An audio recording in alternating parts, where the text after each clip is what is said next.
அதிமுக முகமூடியை வைத்துக்கொண்டு பாஜக வருவதாகவும் மண் மொழி மானத்தை காப்பாற்றிட வேண்டும் என்றால் திமுக வெற்றி பெற வேண்டும் எனவும் அமைச்சர் கீதா ஜீவன் கேட்டுக்கொண்டார்.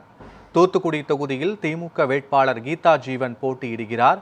இவர் தனது தொகுதிக்கு உட்பட்ட பல்வேறு பகுதிகளில் தீவிர வாக்கு சேகரிப்பில் ஈடுபட்டு வருகிறார். அதன்படி லூர்தம்மாள்புரம், மேட்டுப்பட்டி, காளவாசல், திரேஸ்புரம், பூபால்ராயர்புரம், சாமுவேல்புரம் உள்ளிட்ட பகுதிகளில் உள்ள பொதுமக்களை சந்தித்து வாக்கு சேகரித்தார்.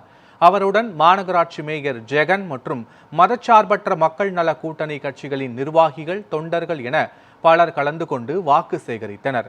அப்போது பேசிய அமைச்சர் கீதா ஜீவன், அதிமுக உள்ளிட்ட பிற கட்சிகளுக்கு போடப்படும் வாக்கு பாஜகவிற்கு செல்லும் வாக்கு என்பதை மக்கள் உணர்ந்து கொள்ள வேண்டும் என்றும், மேலும் வாக்குகளை சிதறடிப்பதற்காகத்தான் இந்த தேர்தலில் பலரும் களத்தில் இறக்கப்பட்டுள்ளனர் என்றும், எனவே சிந்தித்து உதயசூரியன் சின்னத்தில் மக்கள் வாக்களிக்க வேண்டும் என்றும் அவர் கேட்டுக்கொண்டார்.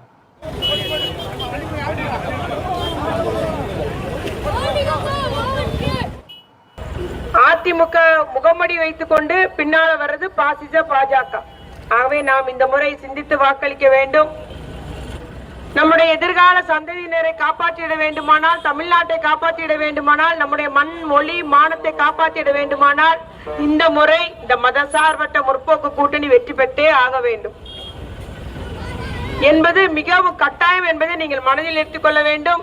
பிற கட்சிகளுக்கும், அதிமுக உள்ளிட்ட பிற கட்சிகளுக்கு நீங்கள் போடும் வாக்கு அது பாஜக செல்லும் வாக்கு என்பதை நீங்கள் மனதில் எடுத்துக்க வேண்டும். நம்முடைய கூட்டணி கட்சியினுடைய வாக்குகளை சிதறடிக்கதான் பலர் களத்தில் இறக்கப்பட்டுள்ளனர். ஆகவே இங்கு சிந்தித்து வாக்களியுங்கள். உதயசூரன் தினத்தில் உங்களுடைய பொன்னான வாக்குகளை தாருங்கள் தாருங்கள் என்று உங்களை எல்லாம் அன்போடு கேட்டுக்கொள்கிறோம். நம்முடைய 5 ஆண்டு காலமாக நம்முடைய முதலமைச்சர் தளபதியாருடைய ஆட்சியில பொருளாதார வளர்ச்சி வந்திருக்குது. தமிழ்நாட்டில் தொழில் வளர்ச்சி பெற்றிருக்கிறோம். தனிநபர் வருமானம் கூடி இருக்குது.